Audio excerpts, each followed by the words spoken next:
Okay, looks like we're good to go.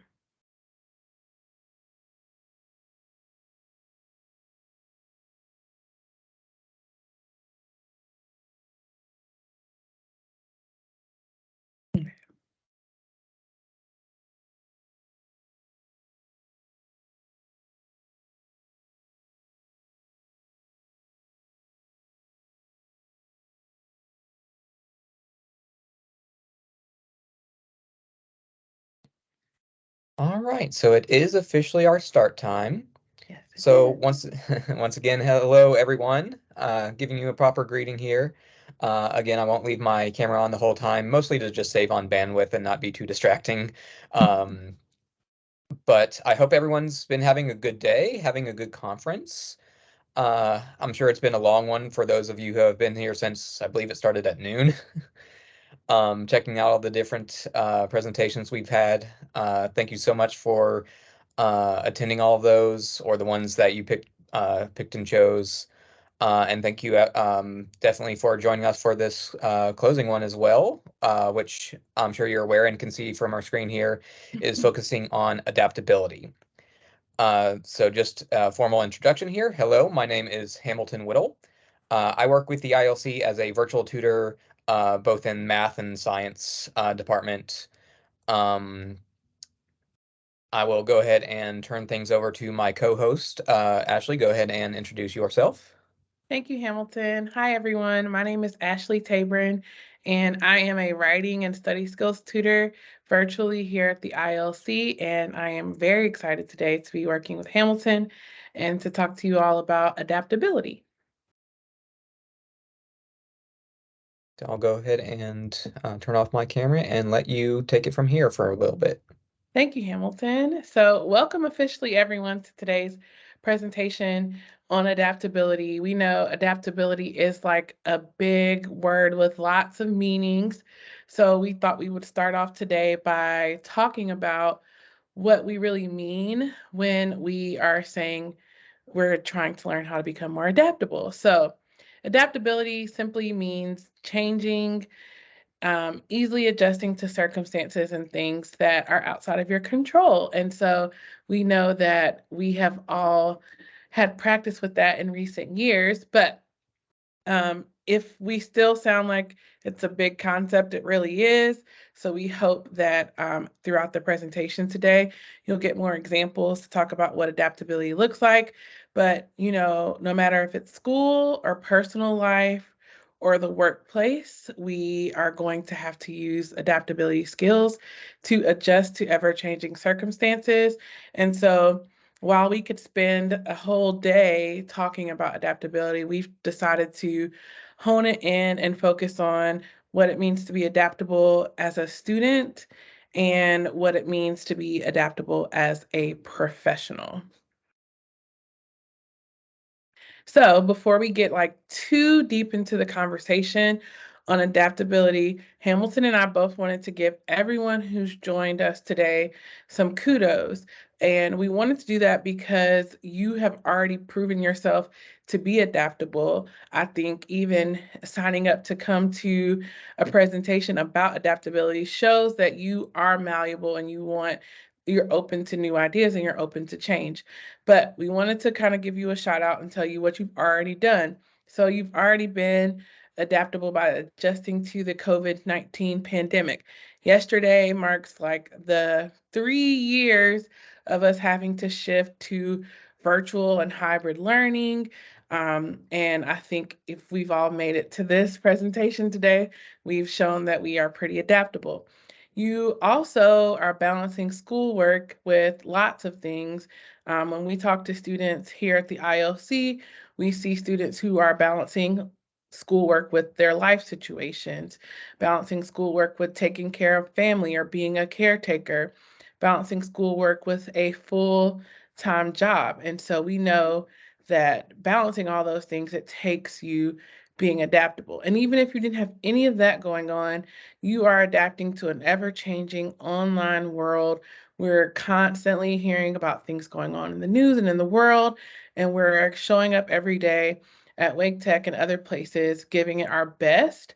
So I would like for you to, you don't have to physically pat yourself on the back, but just to give yourself some credit, because if you're here today at this workshop, then you've already proven to us that you're very adaptable. So what we wanted to do is to give you a little poll. Hamilton and I did some extensive research about adaptability, and we came across some questions that a lot of professional and career spaces use. So if you can see the screen, there's a QR code, which I'll leave up for just a second. And also thank you to Hamilton because he already put the link to the presentation. It's a sliding scale, and it'll just give you indication of where you feel like you are with some different adaptability traits. And you'll also be able to see where some of our fellow attendees today are. So I'm going to switch my slides. It's going to take me just a second.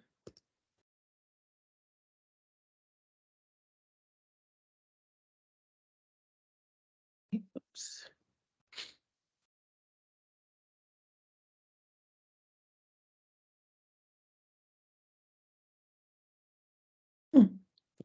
I'm having a bit of trouble.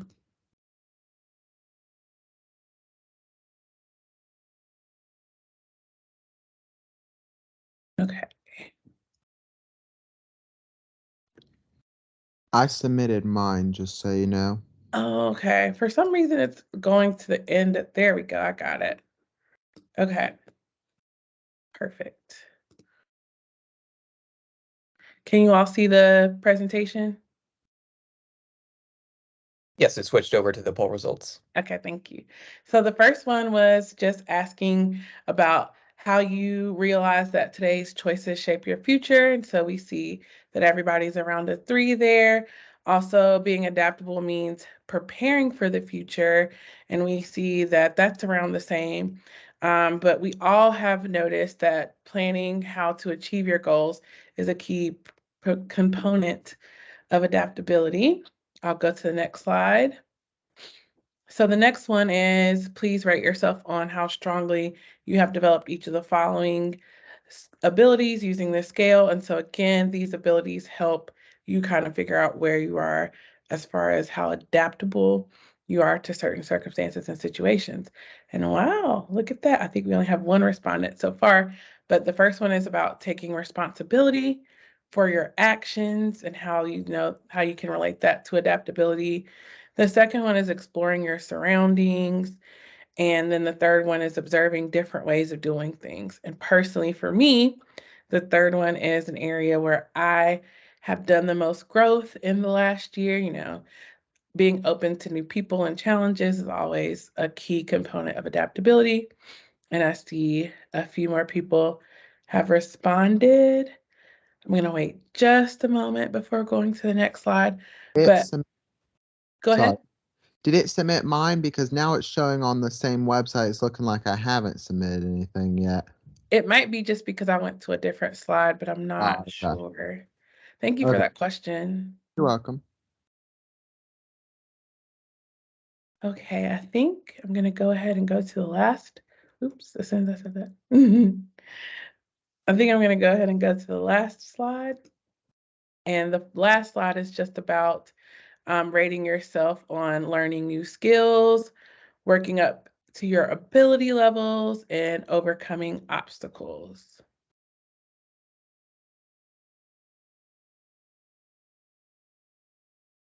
I see we have one respondent. But as Hamilton and I go through the presentation today, you'll notice that we will talk about some of these skills. So this isn't the first time or the last time that you'll hear them. And you probably have heard throughout the conference today some of our colleagues talking to you about these things. But I think I ended with overcoming obstacles because that is one of the biggest components of adaptability. So we wanted to see how well you felt like you were with these skills. And again, the end of the presentation will open up for questions and tell our own stories about adaptability, which involve learning new skills and overcoming obstacles. Let me see if I stop presenting there, and then I need to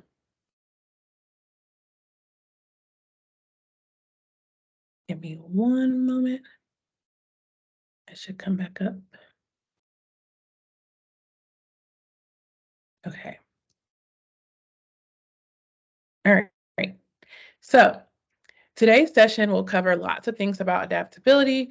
So I'm just going to get into the order of things and I'm going to hand it over to Hamilton. So first we're going to talk about like why we need to be adaptable in the first place.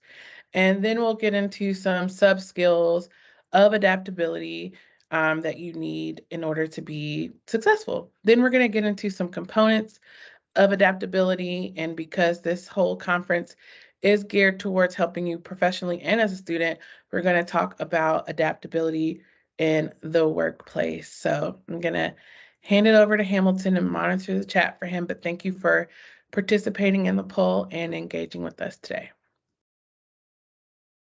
All right, thank you very much, Ashley. It was definitely interesting to see those poll results get put in live. So yeah, let's go ahead and also one thing I did forget to mention just at the beginning of this is at any point, feel free to comment in the chat or like any questions you might have, feel free to let us know there as well.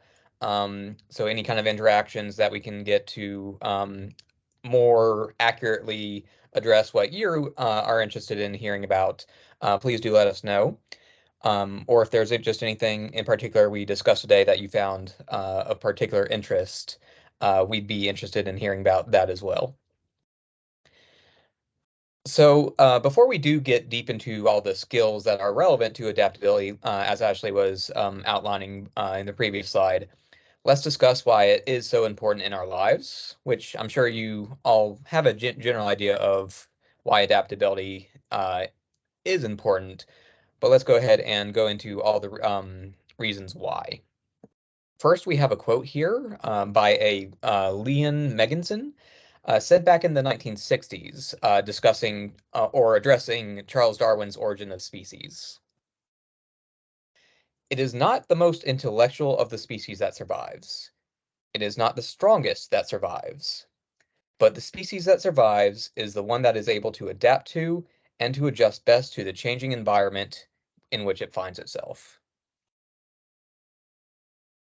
So you may have heard or seen a more streamlined version of this quote attributed to Charles Darwin himself.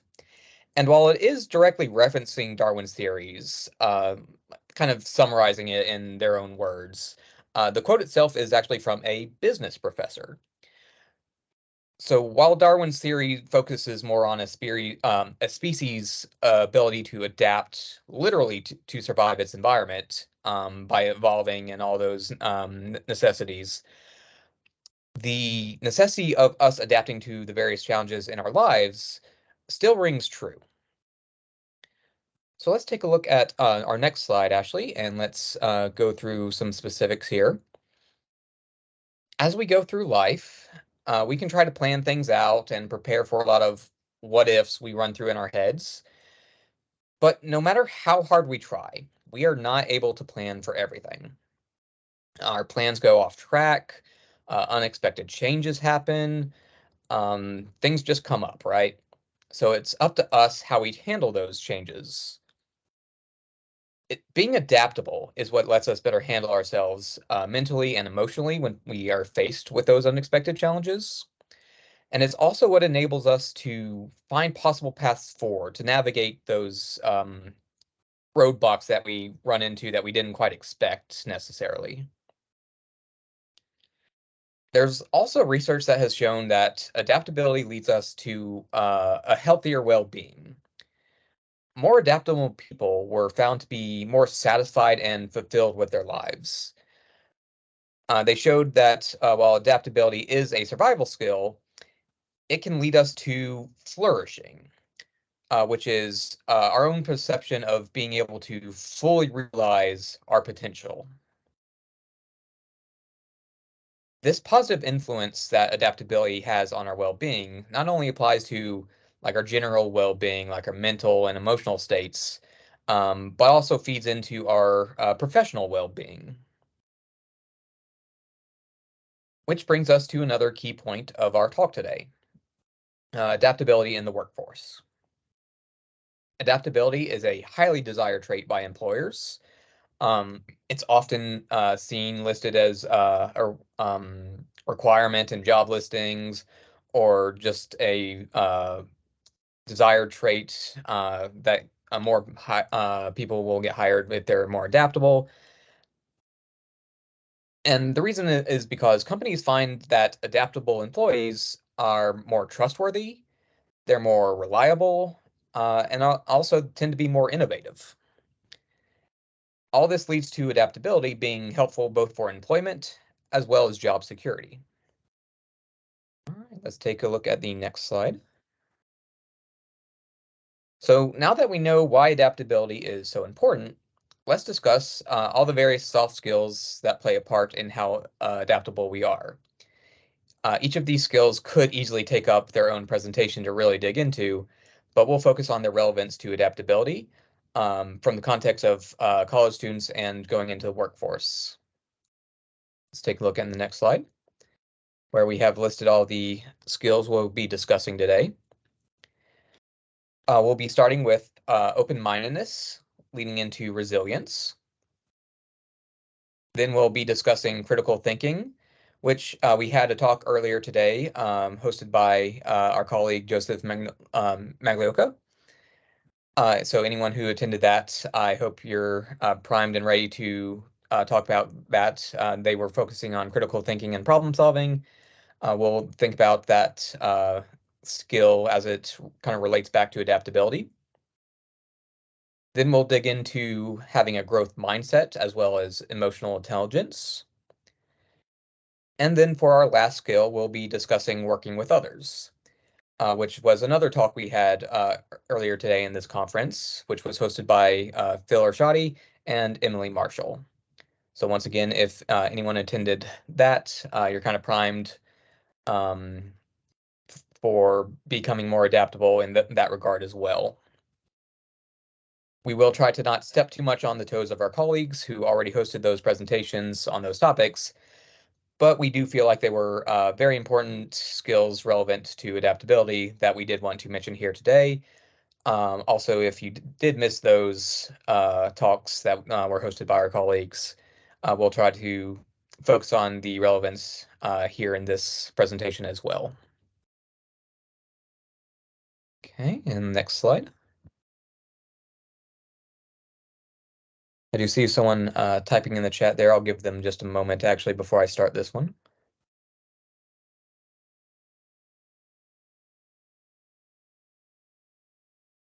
Want to address any thoughts or comments as they come?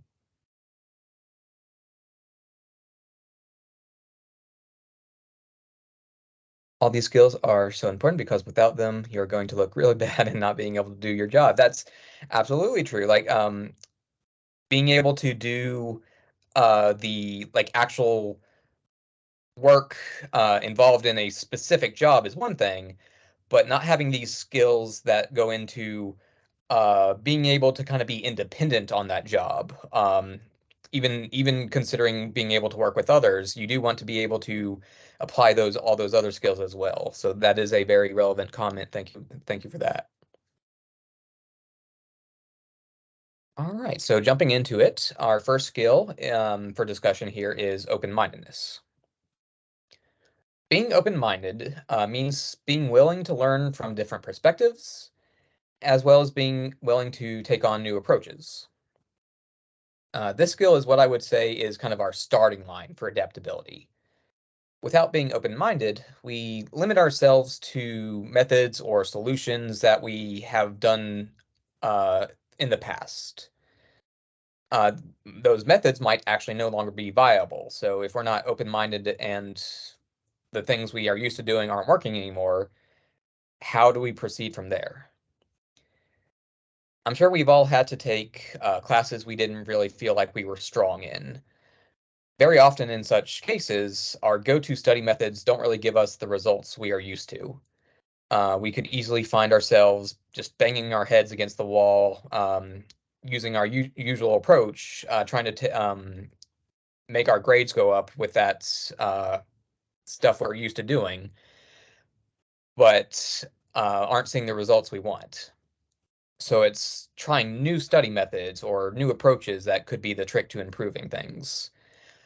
If we aren't open to trying something new, we could just be ending up making things even harder for ourselves. To be open-minded, we must often admit to ourselves that we don't really have the answer and need to look outside of ourselves in order to find it.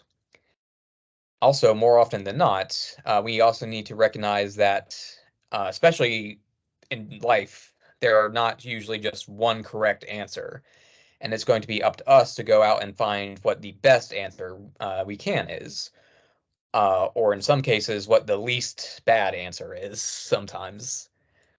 Uh, Being open to other potentially better or more efficient solutions can also be an important trait when we are just trying to improve ourselves or improve our work. While we're in school, going out to find answers can come down to actions such as reading through class notes or the textbook, or possibly we could create some study groups to get new perspectives on the material from our fellow students.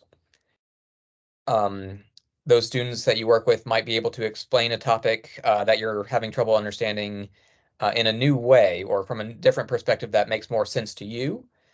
And then likewise, you might be able to do the same for another topic for them.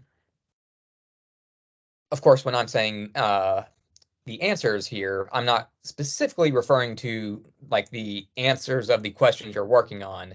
I'm more so referring to finding uh, finding the methods in order for you to be able to work these problems or these assignments out on your own. Because just being able to answer one specific question doesn't necessarily lead us to growth or being able to answer any question that comes our way. Meanwhile, on the job or at work, your current methods might not stay up to date. So we would want to try to be doing research to keep up with current strategies. Uh, what is the current job environment or business environment looking like depending on your job? What are they doing in other companies? Is it a better practice, better advertisement, better data collection, whatever you're working on? Um, those current strategies are things you need to try to keep up with. And unfortunately, if we do find ourselves being content repeating the same things at work each and every day, without really going out and further developing ourselves, that often means we don't really have the job security we might hope for. Just one big shakeup at work could put us in a very awkward position. Additionally, networking and collaborating can also lead to being able to expose ourselves to new experiences and perspectives to help us in that open-mindedness mindset, get those new perspectives on things. I think I see someone typing there, so let me pause for a moment.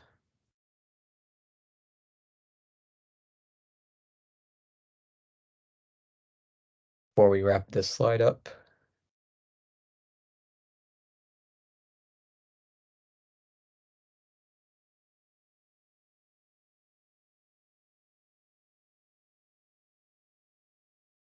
Yes, this is helpful, especially at work. They might change policies or computer programs. Be open-minded helps us adjusting to these changes. Yes, absolutely. Exactly what we're trying to recognize here. If we're not malleable, that can cause, again, just problems for our job security. And with that, I believe I'll go ahead and wrap up open-mindedness here and let Ashley take over for the next few skills. Thank you, Hamilton. Okay, so we're going to talk about resilience. Resilience is something that we've all had to build over the course of the past 3 years throughout the pandemic, and also as personal life challenges and things like that have come up. So resilience is one of the greatest tools that we have in our adaptability toolbox. Resilience is the process and outcome of successfully adapting to difficult or challenging life experiences. I used to be a person who would want things to be perfect and like wish that no difficulties or challenges arise, but that's simply just not how life is. So difficulties and challenging experiences will come. And throughout, being a tutor and a teacher these past few years, I'm really proud of the fact that a lot of our educational processes and systems have really extended grace to students and acknowledged you as a whole person. And I think it's really important to bring your whole self to work and school, and for teachers and tutors and employees and employers to realize that everyone working around them is a human being first. And one of the biggest and best rewards of being a human being is being resilient. I think, when difficulties and challenges arise, it is in the moment, not comfortable.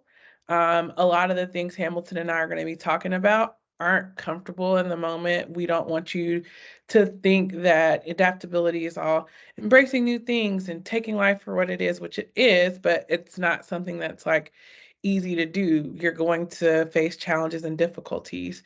So, resilience is a key skill that you need to have and to embrace in order to be adaptable. Resilience alone isn't enough to overcome obstacles, but it is a really crucial component. So I was really happy that we have that big slide at the beginning where we talk about all the different skills that you're going to need to have to be adaptable, and they all work in tandem together. So possible obstacles could be, like an unexpected expense if your tire is flat, or if you have to find childcare when a child is sick, or even navigating sicknesses yourself. Um, but it's bouncing back after a bad grade and seeking out more resources. In the workplace, it's trying to do better if a project doesn't go as planned. When I was growing up, I was a big Aaliyah fan, and one of my favorite songs from Aaliyah is called Try Again. And I have, sometimes when you're facing a big thing or doing a presentation or doing a project for school, I like to hype myself up and listen to music that gets me inspired, and like Try Again is one of those songs because over and over again the chorus just is repeated. At first, if you don't succeed, dust yourself off and try again. And I used to be someone who was just so adverse to failing and so adverse to challenges that I didn't want to take any risks, which I thought was like a safe place to be. Like, you can't mess up if you don't take any risks, but like not taking risks is the biggest risk of all. And so resilience in the work in the school environment is, perceiving a setback as a learning opportunity. Hamilton and I work with students every day who come to ILC who didn't get the grade that they wanted to get. And instead of saying, okay, beating themselves up, or I'm never going to get better in this subject, we have students sit and go through, well, how can I make this paragraph better? Or where did I go wrong with this problem? And I think that's a really key point of resilience, is not seeing, one setback as a final outcome. Um, Trying things multiple times without giving up. Sometimes you aren't successful in a class the first time, so you might have to take it again. Committing to a challenge and seeing it through. So like I'm trying to get healthier, so my friend teaches Zumba, so I've committed once a week to going to his Zumba class, and it does take resilience to even do that one commitment to myself, because like last Sunday it was raining and cold, and I'm like, do I really want to drive 20 minutes? But like adapting to changing circumstances because you have a goal that you want to achieve is really important. Continuing to apply for a job or a promotion despite not getting it the first time. I know I've been told no for things that I felt like I deserved, but it didn't stop me from acknowledging the good job that I have done and still continuing to apply and waiting for the right situation, which I'm glad that I have an opportunity to speak to you all today about things like that. Um, Letting go of naysayers or critics. Sometimes you'll have people who don't have your best interest at heart. So not taking those things into heart. Another key component of resilience that's not really talked about a lot is not allowing your emotions to drive your decision making, because sometimes it really is easy to get in your feelings, being frustrated and irritated, but you're still going to move past that. That is what resilience looks like. Reflection is a big part of resilience. Sitting down and thinking, okay, where did I go wrong? Where can I improve? Having those types of conversations. For me, the past few months, I've been journaling, and meditating and journaling is a really powerful tool for resilience. And if you look back at your journal entries from a few months ago, you kind of see, I've overcame this hardship. Um, and you're not like being unrealistic. You're realizing limitations that you have as far as like there's only 24 hours a day. You have other responsibilities outside of school and work, but continuing to be committed is some examples of resilience. In the workplace as well, making calculated decisions, taking risks, and knowing that you have support systems built into those risk-taking activities. Um, Staying focused in times of change, which we all, again, have had a lot of experience with over the past 3 years. Another thing that I think shows resilience is thriving as like being an outsider. Fitting in is something you want to do in high school. Fitting in is something you want to do in a lot of situations because it's comfortable. But resilience is, you know, thinking outside the box, sharing your ideas, not being afraid of, being somebody who stands alone. And staying positive is something that takes a lot to do in an ever-changing world. Staying calm during a crisis, keeping a positive outlook. I know for me, it's really important to be resilient, to stay around other people who have the same mindset, teaming up with others, using your past experiences to help you channel what you want to do in the future, handling disappointment skillfully. Healthy boundaries are going to help you be resilient. So these are things that in the school setting, the workplace setting, and hopefully in life that you can remember as you move forward. The next thing I want to talk about is critical thinking. And we acknowledge that you may have heard from some of our colleagues today about critical thinking. So it is enough to be a session on its own. Critical thinking is really another major component. I feel like I've been saying that all components of adaptability are crucial and key, and they are, but critical thinking involves, several processes. And the first one is just processing the information that helps you make informed conclusions. In the workplace, that looks like, asking a colleague for their take on things that have happened. I know I've had many colleagues help me like look at information and make informed decisions about information by looking at it from a new angle and a new perspective. Critical thinking can also help you make predictions based on gathering information. Critical thinking is the reason why we're all here today for this success conference. We as tutors and professionals have tried to put together relevant information for you that we think that you would grow and learn from. And so critical thinking was even involved in every step in the process that we've made for you here today. Critical thinking is solving problems and solving them in unique ways. I know that it's really easy to um, get in your head that you know the right way, but critical thinking is being open and listening to other people. Um, and critical thinking is objective. You're not looking at things in a subjective manner, but you're really looking at objective facts. You gather information on the subject and think about which information applies and which doesn't. So even like getting rid of the details that don't really matter so you can focus on what matters is crucial. And no matter like what job you take, what field of study you go off to, once you leave Wake Tech, in every aspect or component of your future, you're going to be using critical thinking. And employers are looking for critical thinking from their employees. They want you to be able to observe and notice problems and solutions and bring to your employer solutions and not just problems.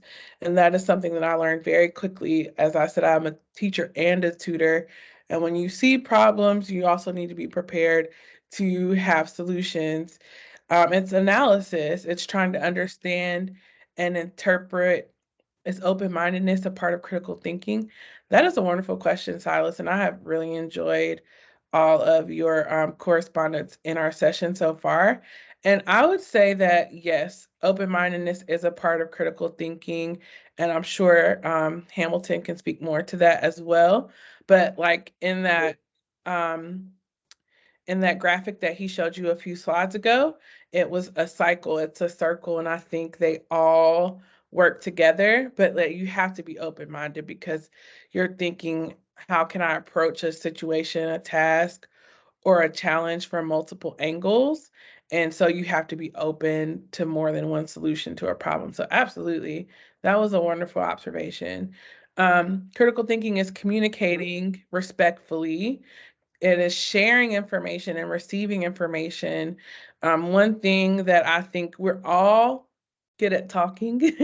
You can tell that I'm pretty good at talking from just this presentation. But one thing that I think we could all improve on is the way that we listen. And I also think critical thinking is truly hearing what someone else is saying to you. And we all kind of have a tendency to listen to respond instead of listening to understand.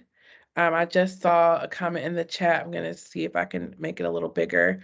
Joe put this in his talk as well, how we need to be open to thinking outside of the box. And I think that is so important. We have so many things competing for our attention right now. And so it's really important to really sit and be open to understanding things from another perspective because, sometimes we're just like limited in our view and our understanding of things. And ultimately, critical thinking really is about problem solving. It's about seeing a task in front of you and responding to it in ways that make sense. And I kind of talked about creative thinking is something that I think we need to spend more time about being creative. And sometimes creative thinking is like listening to others and bouncing ideas off each other in like a writer's room. I'm fascinated and I've listened to several podcasts about how writers' rooms work and how people really listen to and build off of each other.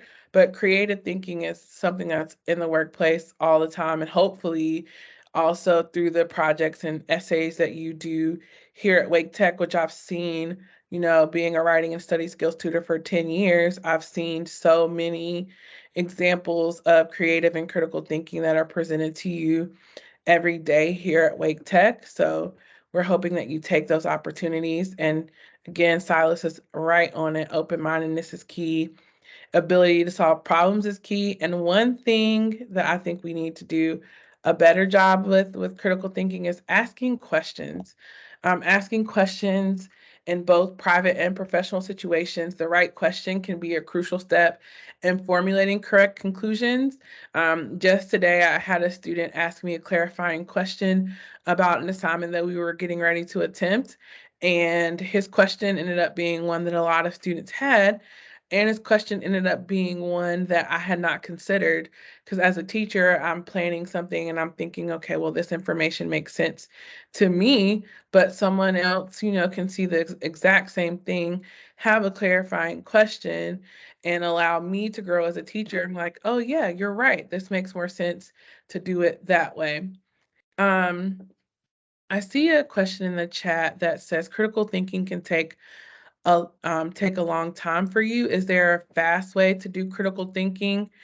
Um, I would say that critical thinking is a process that you can't really rush, and sometimes the steps are not always linear, but it's something that, it depends on what the type of situation is and what it's involved in. But I think practice makes perfect.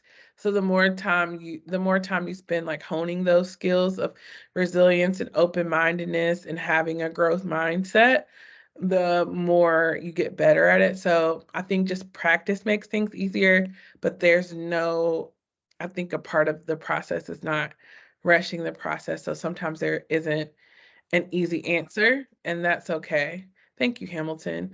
Because it is critical thinking is something that I think we say a lot in education and in the workplace about, but we don't really talk about what it means, and it's different for everyone in every situation, which is why it's important to look at things from multiple angles. Yeah, I think that's I think that is key, Silas, like not rushing a good thing. Um, but, understanding that as you do things with more practice, you get better experience. I see also in the chat some habits of mind behaviors will help with streamlining the critical thinking process. Thank you for that, James. That is very helpful. I've done some like studying with habits of mind, um, like with planning lessons and things, but it's not something that I've used in the workplace as much. So I thank you for bringing that to my attention as well.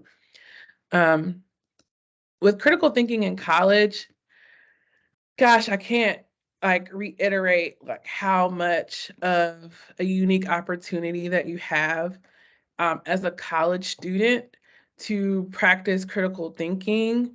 I think college honestly is the place where you can be the most adaptable than you can even in other spaces in your life, because it's just such a unique opportunity and environment. The thing I love most about being in college, number one, is that you're studying something that you care about. And I think that can take such a huge, like, it just makes your interest level and your critical thinking skills go to a new level, because you're really focusing on something that you're passionate about and you care about, and you get into like a state of flow in college. Probably usually for the first time for me, it didn't really click, what I liked and what I wanted to do until I got into a college class where I was able to have an environment where I loved what we were talking about and I got a chance to hone my critical thinking skills. So many of your classes are going to provide that appropriate setting for critical thinking, and it's going to give you that safe space to complete a key part of critical thinking, and that is risk taking, which I talked a little bit earlier about how I'm overcoming being risk adverse and trying new challenges. One thing that you have to get a lot of practice with is feedback, and in your job experiences, you're going to get a ton of feedback. As a teacher, I get feedback from students. As a teacher, I get feedback from administrators. As a tutor, I get feedback from students, and I get feedback from my boss as well. So I think, grades are just feedback for you, and it's the easier you respond to feedback now, the better you'll be at responding to feedback when you're in the workplace. Um, Natasha said not being afraid to ask questions is key. I used to be afraid to ask questions because I thought it might be a dumb question or something I should know already. I had to learn to ask no matter what. And I 100% agree with that. That's something that I've had to learn as well. No question is a dumb question. Absolutely. And I think, oftentimes I'll have people say to me, like, oh, that's something I wanted to say too, or I was scared to say something, but I'm glad that you did. Um, so I really don't think there's a teacher or a tutor or anybody that I've come across in my years in education that would like not want you to ask questions. I think asking questions even gives your tutors and your instructors clarity. Um, I like that what Hamilton's saying too. Um, it's not, even if it's a class that you don't really enjoy, it's still like a class where you can learn some critical thinking skills. So I love that because some people do tend to check out if it's not something that they're interested in, but critical thinking is something that you could apply across multiple disciplines. So thank you for bringing that up. So how you respond to feedback from an instructor can like end up helping you figure out how to respond to a colleague or a supervisor in the workforce. So to flex your critical thinking and adaptability skills, I think, like Hamilton said, it was a perfect segue to try taking a course in a subject that's new to you.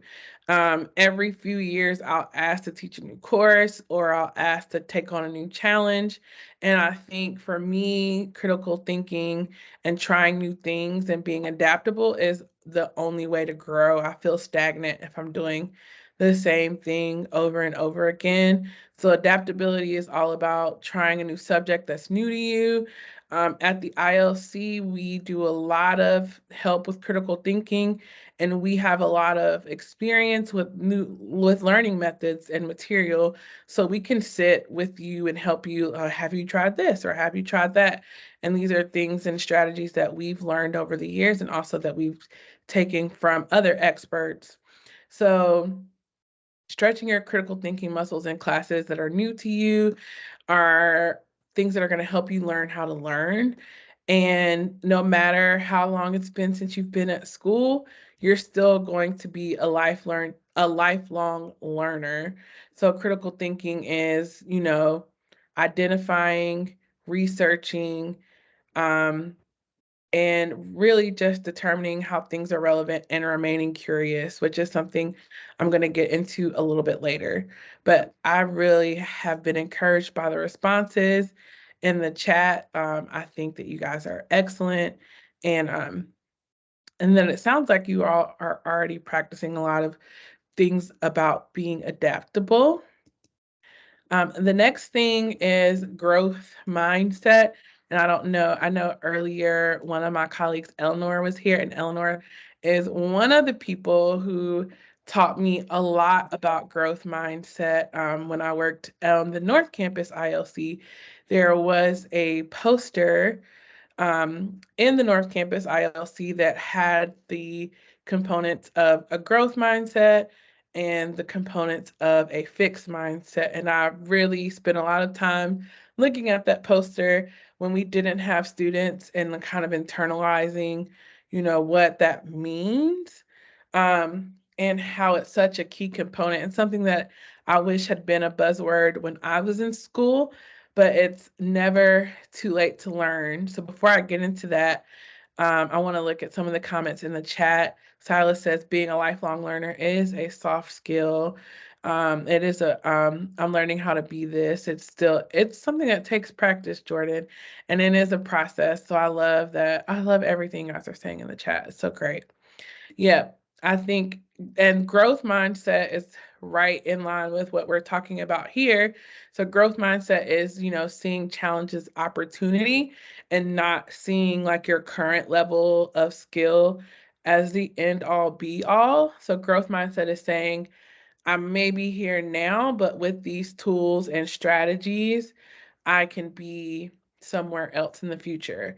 I know you've probably heard it before, but really what it boils down to is being open to trying something new and believing that you have the ability to move forward and improve, that where you are isn't stagnant, where you are isn't the end. Um, I know you've probably heard the phrase that insanity is doing the same thing over and over again and expecting different results. Well, that is a fixed mindset. With a growth mindset, you don't only learn new skills, but you also prepare for challenges that are to come. And I see Silas put, don't just be happy where you are, keep moving up. I mean, you think about how many years you spend in school, in high school, in college. Think about how many years you spend in the workplace. I think it would be a kind of self-defeatist thing if you came into these types of environments with a fixed mindset. So a growth mindset just simply means that you're not going to stay where you are. We think that your abilities can always be improved and that it's always possible to learn a new skill or a talent. I know I took Spanish classes in high school and college, and I'm a little bit older now, and I don't really remember everything. And one of my friends teaches Spanish, so I'll drop into their course and I will sit with the students and learn new skills. And I think it's really important to, not see yourself as someone who isn't open to learning new things. So you think that you can always improve a new skill or a talent, even if it's spending, 5 minutes a day on Duolingo. Um, a growth mindset is acknowledging the effort that you've taken in an area or a skill to improve. A growth mindset sees failure as an opportunity to grow. A growth mindset tries to go further and further in your life, reaching higher levels of achievement. Oh, I love Duolingo. I've just started a couple weeks ago, but I think it was really to encourage other people, other students, because they were struggling with learning Spanish. I'm like, you know what? It's hard for everyone. And so I think, seeing yourself as a learner, no matter what age you are, no matter what you're doing, I think is key. So growth mindsets um, allow you to be patient. Oh, I love Eleanor. I'm not fluent in Spanish yet is a key word in a growth mindset. Just having the knowledge that you might not be where you want to be, but it doesn't mean that you can't get to where you need to be. And a growth mindset is all about being patient with the learning process and promoting participation. So, a growth mindset is having passion, it's being cooperative, it's being driven, which we know being driven is a key component to adaptability because it's really hard, when you face a difficulty or a challenge to not give up. But growth mindset is that resilience, it's that graciousness. And so I think that it's really important for you to see failure as an opportunity and keep trying and keep growing. I talked about this a little bit earlier, but growth mindset is not going to happen overnight. Often you don't really see the change that you have made until you have some time and space from it. Think about how you would care for a plant. Like I said, I teach high school and we have a plant in our room that we all care for because I did not do well with it. To be honest, I did not do well with it in my apartment, so I brought it to school. But think about how you would care for a plant. Consistent care under the right conditions is what allows for the most growth. And we know how different plants have different needs. Some need constant sunlight, some could thrive for months in the back of a closet. Some need water daily, some need water sporadically. So think of yourself as a plant. Your conditions are going to be different from other people's, even on this call, but consistent care under the right conditions for you is going to be what um, ends up with you having the most growth.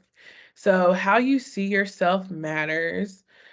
Sometimes I bought this one book on mantras and I would say the mantras. And at first, sometimes you have to say it even if you don't feel it until you start to feel it. But you should all know that we here at Wake Tech believe you are someone with the potential to learn and the potential to grow. And we hope that you see yourself that way.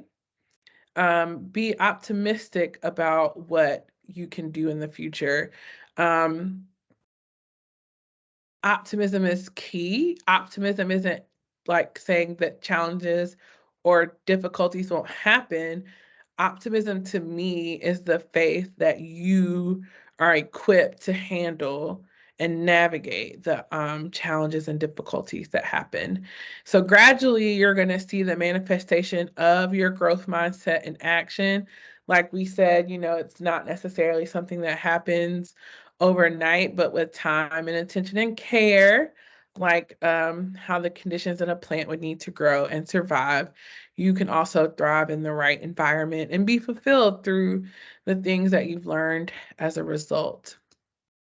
I'm going to turn it over to Hamilton now to talk a little bit about emotional intelligence. Thank you, Ashley. Those were wonderful discussions. I love seeing the chat. All those comments were great. I'm glad we're getting such wonderful participation here. Thank you all. So again, yes, we are going to be discussing emotional intelligence next. This kind of goes back to what we touched on with resilience, or what Ashley touched on with resilience. Partially that bit about not letting our emotions really drive or interfere with our actions. So what do we mean by emotional intelligence? It is our ability to notice and manage our emotions, but also to use them in constructive ways. Unexpected setbacks are stressful. That there's no getting around that, and they can easily overwhelm us with that stress. And it's emotional intelligence that lets us not let that stress overwhelm us. If left unchecked, stress in one aspect of our lives could start to bleed over into others, such as our mental or physical health, even our connections to other people. That could manifest in ways such as lowering immune systems, anxiety, feelings of isolation, um, several more. Those effects of poorly managed stress can be absolutely devastating, and we don't want that to happen. So, how do we kind of get in a mindset that lets us avoid letting stress break us down in that way? Is emotional intelligence also about understanding others' emotion? It does play a part in that, empathy and kind of that being able to connect with other people is a part of emotional intelligence. Because if you're able to, I would say as part of it, like they're definitely two kind of forks in the road. That aren't necessarily, if you master one, you can master the other one. So you do kind of have to work on both if you are interested in being able to connect emotionally with other people. Um, so I do think that's a very good question that I didn't really consider going into this. So thank you for that. Um, so here we are mostly, I did kind of prepare mostly from thinking about our own emotions, but that does give us a bit of a prerequisite of how to connect with others, but it will involve some extra work to actually make that connection, I do feel like. Yeah. So the goal here is we want to accurately identify and manage our emotions, which will allow us to begin directing our energy where it's needed most, and then be able to construct a plan to deal with whatever issues we're facing.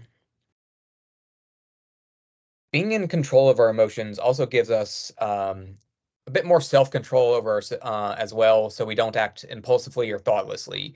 Kind of what Ashley was discussing with resilience. That gets rid of that impulsiveness or thoughtless actions. We want to be in a better place to start planning things out a bit more carefully or rationally.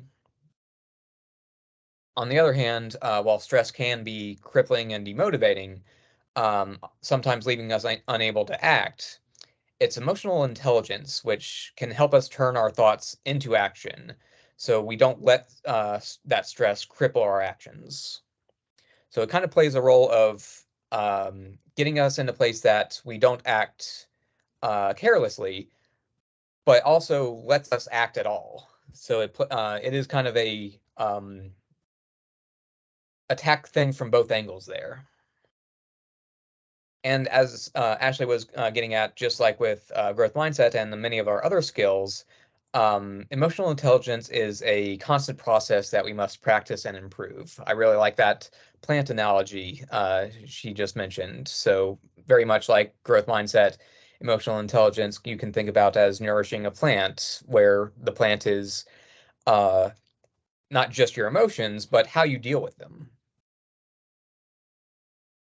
And while the growth mindset we just went over kind of lets us learn from our failures, It's the emotional intelligence side of things that helps us deal with the impact of those failures, like the emotional impact. All right, let's take a look at the next slide. I do see someone typing, so I'll pause for a moment.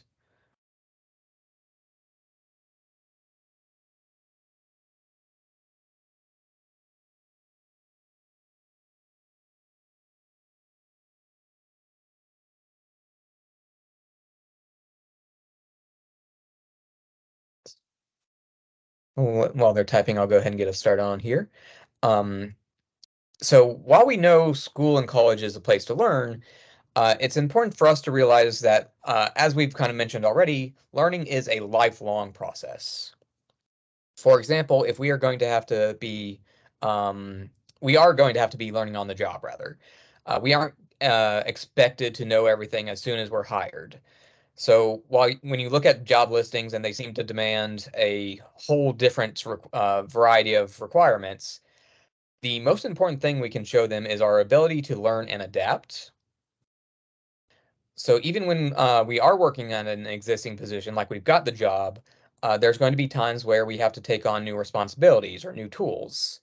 Um, Someone mentioned earlier, which is an analogy or a example I was going to mention, is like we might have to learn new programs or new software.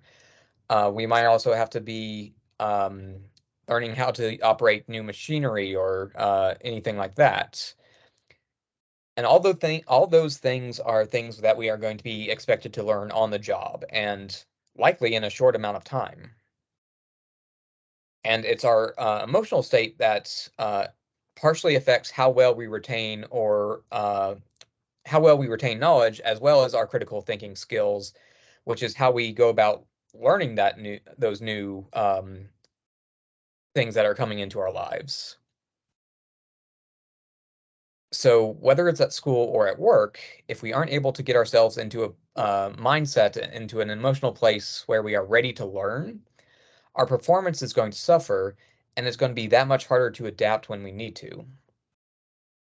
I feel like so someone in the chat here, I feel like all the soft skills are like one big spider web all weaved together, working together. That's exactly what it's like, honestly.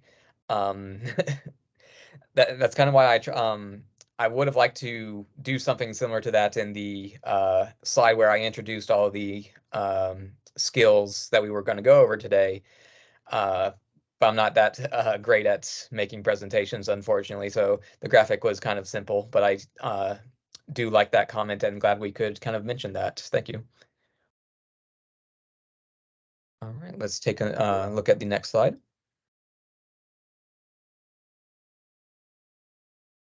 So there's a lot here, as you might see, and there's going to be some key areas to address when we are trying to practice and improve our emotional intelligence. I have some here mentioned today. We can do some self-reflection, work on our time management and stress management, and also communication plays a part in our emotional intelligence. Once again, like many of the skills we've gone over, these are all things that could have their own dedicated talk. So we're really only scratching the surface here, but I did want to kind of make sure to leave everyone with a bit of a hint on how to practice their emotional intelligence, leaving our talk here today. So just to go through these, self-reflection is when it comes to being aware of our own emotions. We want to ask ourselves real questions and answer them in as honest a way as possible and as specifically as possible. We can also try to identify our weaknesses as well as our strengths. Often when people go through and try to self-reflect or self-analyze, they kind of hyperfixate on their weaknesses, but never forget you have strengths to go along with those weaknesses. Don't just dwell on those weaknesses. Additionally, we can try to pin down any fears we might be having as well as what drives them. Uh, some common fears that you might try to get to the root of are um, fear of failure, feel of disappointing others, disappointing yourself, um, those kind of fears, not just fear speaking? Like, what drives that fear speaking? Is it being judged by other people? Getting to the root of those things is kind of the key that we want to do with this process. And all of this is with the goal of identifying our emotions in as accurately a way as possible, not just like happy, sad, angry, but like the core of those emotions. Uh, and then we want to, once we identify those emotions, we can start redirecting our energy in a more constructive way, making and enacting plans that utilize our strengths that we identified while addressing the weak areas that we might need to be improving. Then we have time management, which helps us manage all the different things that demand our attention, as well as avoiding procrastination. The more effectively we can manage tasks, the less daunting they feel when they are all piling up together. Especially like if you're a student, feeling all those tests all lining up in one specific week might feel daunting. But if you've been practicing your time management throughout the semester, that can help to take that daunting task of that week a little bit, make it feel a little bit less stressful. Just some quick tips for time management, since we can't dwell on this too long in this presentation. Keeping a planner or calendar to detail your schedule, keeping track of your due dates, creating a study or work plan that sets aside regular times for assignments and other studies or responsibilities, while also making sure to space things out so we don't burn ourselves out. Then stress management comes in a variety of different levels depending on the severity of the stress. For some everyday practice, we can try just stepping away from our current focus for a while, taking that moment to decompress and recollect our thoughts. We could go to just do another chore or activity that is unrelated to that activity, that assignment or that task we were working on. Just get some distance from it and come back to it with a more productive mindset. And though it may sound obvious or just not that important, just take a moment to breathe.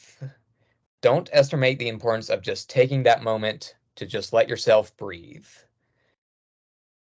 That said, stress can become pretty serious and may require much more attention to really address. I see a comment there, deep breathing exercises are great. Yeah, don't underestimate it. Like, it sounds something like I'm always breathing, but it really does help. But for more serious stress that we need to address, some self-reflection and time management can help there.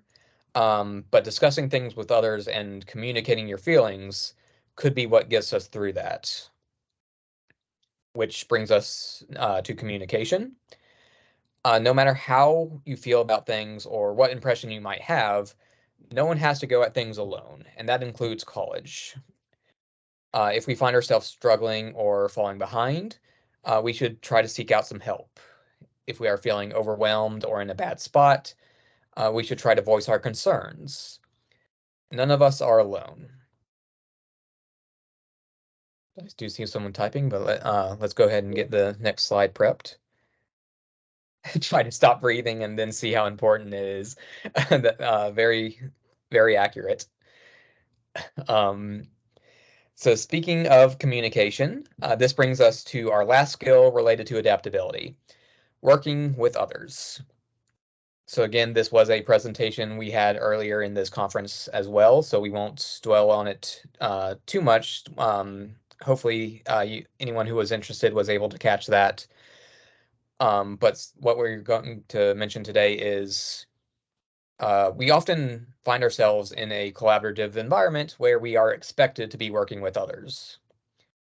But even if we aren't working on a task that requires collaboration, or rather, whatever we're doing, if it doesn't necessarily have collaboration involved, it can be beneficial to seek out others to better allocate resources, get new perspectives, and just be better equipped to face whatever challenge we're working on.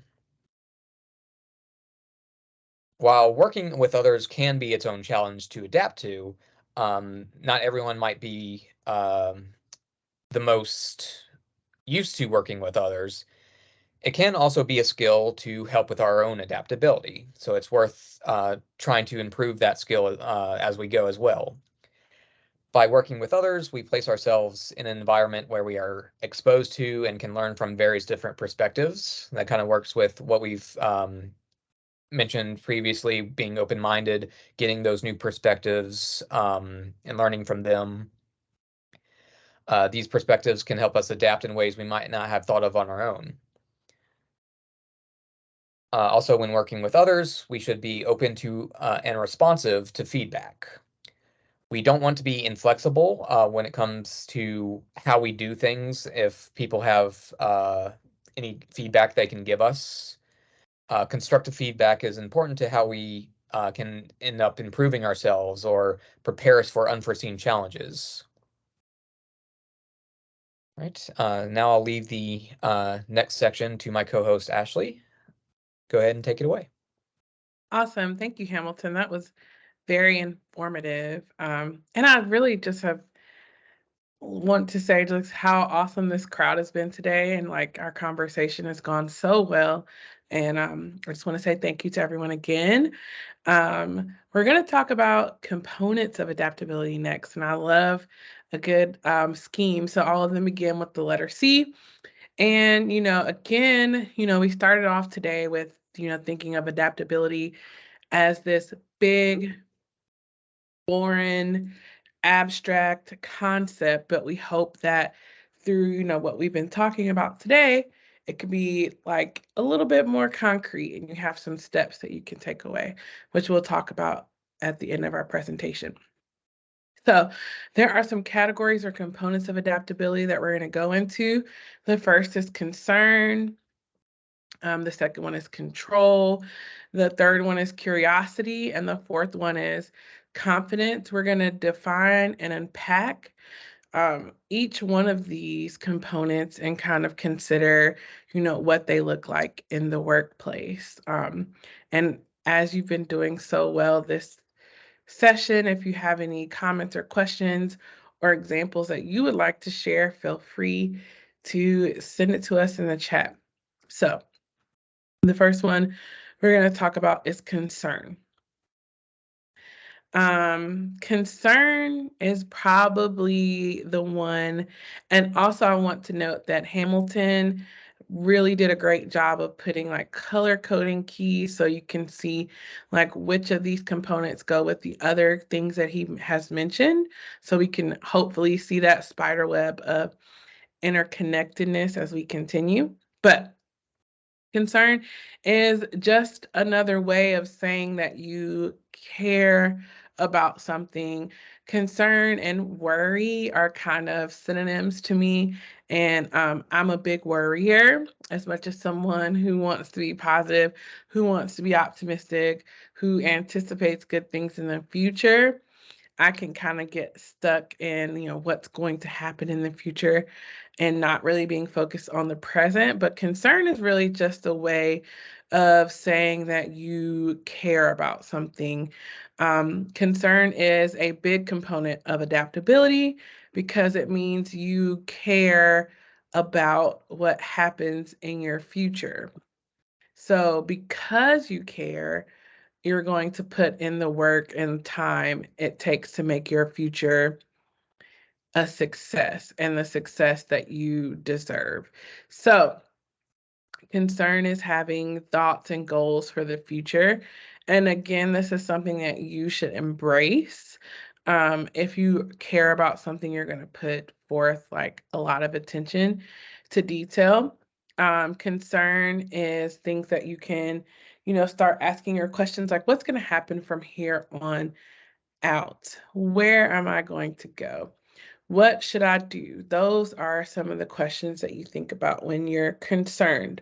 So again, I want the negative connotation of the word concern to kind of go away. And I want you to think about concern as positive. You're concerned can be for your immediate responsibilities and goals, like if you have an upcoming exam for psychology, or it could be for your long-term goals, such as where do you see yourself in 5 years, which is a question that you might end up hearing when you're sitting in front of an employer for an interview. Or what do you want to do when you leave Wake Tech? These are all questions that are things that you care about, things that you're concerned about, things that kind of motivate you and kind of inform your why when you're navigating what you want to do in the future. I do want to say that again, concern kind of has this negative connotation, but it still goes hand in hand when with optimism, with seeing the positive and focusing on the positive. Concern is actually one of the strongest motivators and for adaptability, because you care about something, you're open to change, and you're open to accomplishing your goals in the best way possible. So again, that's concern and thinking about your goals and your futures and what should you do, where should you go? Those are the kind of questions that drive this component. The next component is control, and I love control. It's actually my favorite Janet Jackson song and my favorite album by SZA, but it also represents our desires and abilities to take control of our present and future situations. I am someone who likes to have control. I think as a educator, you kind of have to be someone who wants things to flow in a certain way. And everybody wants to have control over our current situations.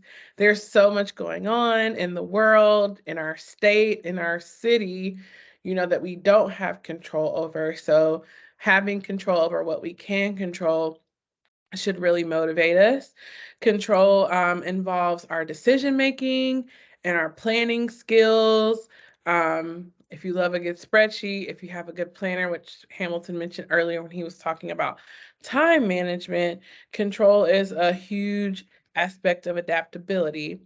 I see a comment in the chat. Connecting concern to what you value is a research-based recommendation for having a positive mindset. I love that, Eleanor. Thank you for sharing that insight. Oh, I love that. Sorry, it was a little bit late. No, no, no. It's perfect. It's right on time. I think, yeah, that's something that even if the students don't take away, I think I'm gonna just like copy that, put it in my notes in my phone so I can sit with it a little bit later. But yeah, connecting your concern to your values and your why really is gonna drive you and motivate you. Luckily, I don't know how you guys are feeling about daylight savings time right now, but luckily, sometimes that why gets you out of bed if you've been having a little groggy of a start the past couple of days like me. Focusing on what you can control kind of helps you make those good decisions. Asking yourself some questions about your goals for the future. We have some success coaches here at Wake Tech that can sit down with you and map out some things that you want, some goals and things that you have. You have to think about like what you can control versus what you can't. And sometimes that is a liberating breakthrough, just thinking about these are the things that I can control, these are the things that I cannot, and then focusing your energy on what you can control. That has helped me when I've gone into a little spiral, like, okay, how do I get here? What do I do? Where do I go? Just thinking about what's the next best step. That's what I always tell my students, the people that we tutor, my family and friends. What's the next best step? And controlling that next best step until you get to where you need to be.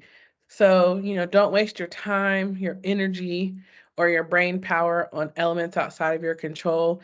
I was even helping one of my students and said, for the next 10 minutes you can worry about everything you want. Let's get it out. Let's say the biggest, let's catastrophize and the biggest worst thing that could happen. Okay, we're done. We're done worrying about what we can't control. And we ripped it up, we threw it away, and we kept moving. And so sometimes it's good to acknowledge, what are the things that are outside of your control, but then also, working to build on what you can't. Um, Curiosity may have killed the cat, but it drives your learning. I'm sorry, I love corny jokes. And your ability to adapt to new changes and circumstances. Curiosity is the constant desire to seek out new information and to try new skills and possibilities. Um, my best friend and I go out to eat a lot, and we've learned a lot about each other. And he says, I will pour over a menu for 5 minutes and order the same thing, but he will always try the craziest menu item, like just things that I just like would never, the spiciest, hottest, whatever he tries. And am not that curious when it comes to trying new dishes at a restaurant, but curiosity can be anything where you are trying out new classes, new information, when you are even in a like an English class that you don't have control over, picking a subject that you don't know a lot about can help you ask questions and do research. Think to yourself, what do I need to know? What do I need to do? And how can I reach my goal? So, whether you try a new recipe, a new class, a new subject, always try to remain curious. What is the best way to reach your goal? What do you need to know and be able to do? We talked about asking questions earlier, but you really can't be curious if you don't ask questions. So, ask questions, meet with us, do your research. But most of all, we don't want you to be afraid to take risks. And the final thing is confidence. At first glance, confidence may seem like it's not a sub skill or adaptability. A lot of people think confidence is like fixed. So we have a growth mindset with everything, even confidence. The first thing I would like to say is just trusting yourself. Sometimes, when you have a big task, a big challenge, it's really easy to get into your own head and think that you can't do this. So sometimes you have to remind yourself, like, I accomplished this goal. I finished this activity. I almost gave up, but I had this project go be successful. So really trusting in yourself, reminding yourself who you are, because sometimes you have to do that. It's going to be really helpful in building that confidence. You have overcome so many challenges and setbacks just to be here today. Every person that you know has overcome challenges and setbacks because they're inevitable, like we said earlier. But you should have confidence in your abilities based on your past experiences and know that those past experiences help shape and inform your present self. And the things that your present self is going through are going to help shape, your future self. So everything kind of works in tandem together. And so you should also have confidence in your abilities and your future successes. I did a quick overview because we're, getting a little close to our closeout time. So I'm going to switch it back to Hamilton, who's going to talk about what those adaptability skills look like in the workplace. Thank you, Ashley. Yep, unfortunately, we are a bit short on time, but I think we'll get to all the main points we want to address today. So most of what we've gone over today has been a lot of things that take regular practice, adjusting our mindset, and kind of nourishing all these skills that will end up making us more adaptable when the time comes.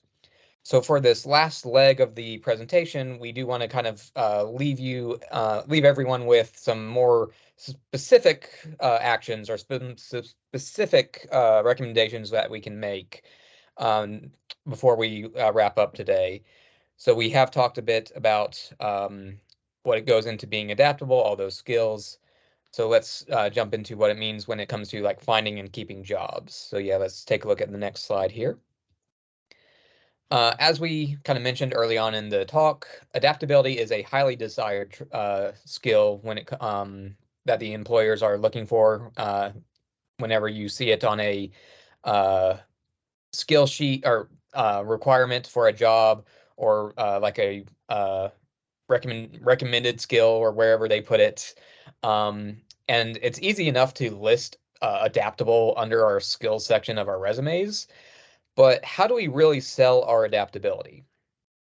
Well, when we're listing adaptability and any of the other related skills that we've been discussing today on our resume, we should be prepared we should be prepared to give specific instances of when we applied each skill. If we have room on our resumes, like those little bullet points when we list any of our job responsibilities of previous jobs, or our listing our education when we had to do like maybe specific projects, we could give those specific examples of when we practice these skills. That could be listed right there on your resume. There are also certain keywords you might want to use, such as overcame or adjusted, whenever we are trying to describe whenever we adapted to challenges either in our school or in new work conditions. Then what we can't fit on our resume, we want to really let shine once the interview time comes. Interviewers want to dig deeper than what is on your resume, so that's your chance to really bring up any notable accomplishments or responsibilities that you have had. A very common question that you're going to be getting from interviewers is something along the lines of, "Have you ever have you ever had an unexpected challenge come up during your work?" Or tell me about a time when you were met with a challenge." And then they'll follow up with something like, "How did you handle it?" Going into that interview, you should anticipate being asked those questions. So you should reflect on your prior experiences before going into that interview, and then be prepared to answer those questions with one, if not more, specific instances of when you adapted to bring up. Even if you don't end up being asked specific questions like those, try to find openings in your interview where you can work them in. Let's take a look at the next slide.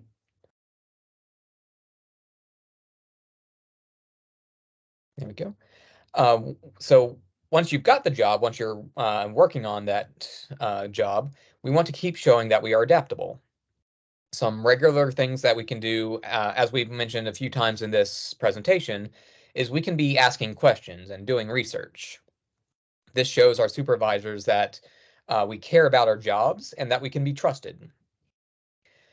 This on-the-job research could also be meant to enhance your current skills that are relevant for the job, or as we mentioned earlier, to keep up with strategies and other practices that other companies are doing that you can then employ in or bring up as a suggestion, depending on what position you are at in that company. Once you've researched or otherwise come across new ideas, try incorporating something new into your work. Trying something new can lead to new solutions or increased productivity, which can go on to impress your supervisors. Finally, we want to take initiative. Speaking up and taking on new responsibilities at work can keep your minds and skills sharp and make you more ready for when unexpected things come up or your job responsibilities suddenly change. All this will not only keep you adaptable, but will also help you stand out when the time comes for promotions or other job opportunities that you're interested in. All right, let's move on to the next slide here. So for some final thoughts, let's discuss some practices that can help us train up our adaptability. Since being adaptable is all about dealing with the unexpected, there's not really a set way to prepare to being adaptable because we never know when it's going to happen or what it's exactly going to look like. That said, all the skills we have discussed today do have practices or exercises that can further refine them. We've talked about a few of them as we've gone, but here are a few other exercises that we'd like to leave you with today. Being adaptable is all about keeping our minds and skills sharp while balancing out our time and emotions. With that in mind, whenever we find ourselves getting a bit stagnant, we should be seeking out some kind of extra mental stimulation, or if possible, trying to learn a new skill. To start out small, we could try to incorporate simple activities that won't really take too much away from our daily lives and all the other aspects that are trying to take the demands of our time.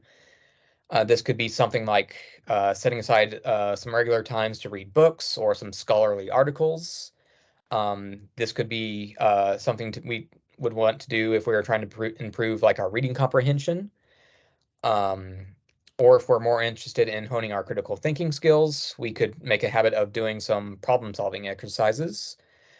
These could be some multi-step word problems, um, taking a look at some short essay prompts, or just other puzzles of some kind that were designed to train up your brains in these categories. I know in this day and age, there's several apps out there that are designed to keep our minds sharp in all these categories. At this point, we just want something that will help stimulate our brains regularly, but might not be a huge commitment to stick to if something big is coming up that we are going to have to end up dealing with. But then once we do feel more comfortable expanding on the time that we are allotting to these exercises that we're recommending here, we can start to make bigger commitments, such as trying to learn a new skill. It can be the skill that we're learning could be something we're personally interested in or just something more related to our career. It could be something like cooking, programming, repairing cars, whatever you feel like will help you grow into the person that you'd be happy with. We do want to try to stick to these commitments as best we can. We mentioned this a bit earlier in resilience. We want to be making some commitments to train up that resilience as we go, which can help us also learn to be managing our time better. So that goes into training up your time management as well. We do just want to be challenging ourselves to improve uh, so that we're more ready to tackle whatever comes our way in the future. Additionally, we want to try to be getting outside of our comfort zones. If we stay in those comfort zones too much, it makes it that much harder to adapt when we need to once we're thrown outside those comfort zones, we kind of just flail around a little bit. Now, all that being said, be sure to prioritize taking care of yourself. We do want to challenge ourselves and venture out, but sometimes we do need to just take the time to relax and decompress. So do just make sure to take care of yourself. So we are just about out of time, so I think we're really only going to have time for the summary slide today, so let's just go ahead and jump to that. So just to sum up the key points of this presentation for everyone who's stuck with us, adaptability is our ability to respond to and deal with the changes in our environment and anything else that comes up in our lives. It is a necessary skill to effectively react to and plan around these changes. How well we can adapt comes from several complementary skills that we've discussed today, including open-mindedness, resilience, critical thinking, having a growth mindset, our emotional intelligence, and oftentimes our ability to work with others. The main components of adaptability that we've gone over today are our concern for the future, the desire to take control in our lives, our curiosity for new information and skills, and the confidence that we can overcome challenges and succeed. To survive in most aspects of life, whether it be school, work, or our personal lives, we often need to adapt. But in order to flourish in life, in order to find the satisfaction in each of these aspects and reach our full potential, that is our goal here. So I hope today's talk has provided a bit of insight into what it takes to become truly adaptable. And then we're kind of set on a journey to keep improving. Let's all aim not just to survive, but to thrive. So I think that's all I had for today. Any closing thoughts from your end, Ashley? Now, I would just like to thank everyone for coming and thank Hamilton for being a great co-host and presenter. You guys were wonderful with engaging with us, with sticking with us, and I really had a great time and learned from you just as much as I learned from my colleague.